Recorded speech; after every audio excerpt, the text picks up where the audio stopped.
பொதுவா நம்ம எந்த கோவிலுக்கு போனாலும் மூலவரோட கருவறையில ஒரு மணியானது இருக்கும். ஆனா திருமலை திருப்பதியில எதனால மணி இல்ல?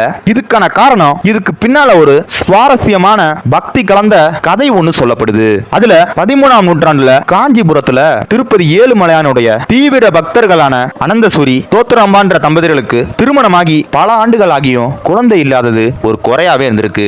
இதை நினைச்சு இவங்க பல தடவை வருத்தப்பட்டிருக்காங்க. அப்படி ஒரு நாள் திருப்பதி பெருமாள் இந்த பொண்ணோட கனவுல தோன்றி, என்னோட கருவறையில இருக்க தங்க மணியை விழுங்கு, உனக்கு ஒரு புதல்வன் பிறப்பான்னு பெருமாள் சொல்றாரு. அதன்படியே கனவுல இந்த பொண்ணும் மணியை முழுங்கிடுறாங்க. இதுக்கப்புறமா மறுநாள் கருவறையில மணி இல்லாததை பார்த்து மக்கள் திகச்சு போயிருக்காங்க. இதுக்கப்புறமா கோவில் பூசாரிகளோட கனவுல தோன்றிய பெருமாள், என்னுடைய கருவறையில இருந்த தங்க மணியை யாரும் தேட வேண்டாம், அந்த மணி சேர வேண்டிய இடத்துல தான் சேர்ந்திருக்குன்னு பெருமாள் சொல்லியிருக்காரு. இதுக்கப்புறமா இந்த தம்பதியினர்களுக்கு ஒரு ஆண் குழந்தை பிறக்குது. அவர்தான் தலை சிறந்த ஆச்சாரியாகவும் வைணவ சமயத்தின் முக்கிய தலைவர்கள்ல ஒருவரா சொல்லப்படுற வேதாந்த தேசிகர். இப்படி இந்த ஒரு காரணத்தினாலதான் இன்னைக்கு வரைக்கும் திருப்பதியில மணி இல்லாத தனித்துவமாக இருக்கு.